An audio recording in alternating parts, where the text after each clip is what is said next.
When a government is applying proper biblical law in carrying the sword, and only then, it is properly acting as God's minister. There's great confusion among Christians on this point.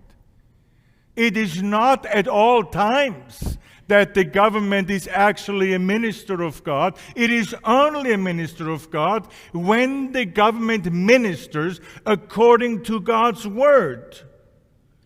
When a government deviates from God's word, or even turns, as we're seeing it in our own culture right now, diametrically opposite to God's word, it ends, it ceases to be a proper minister of God.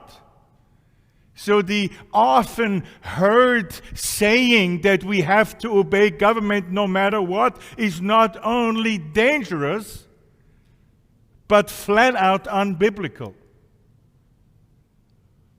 If a minister of Christ in the congregation of Christ stops preaching Christ, he has ceased to be a minister of Christ.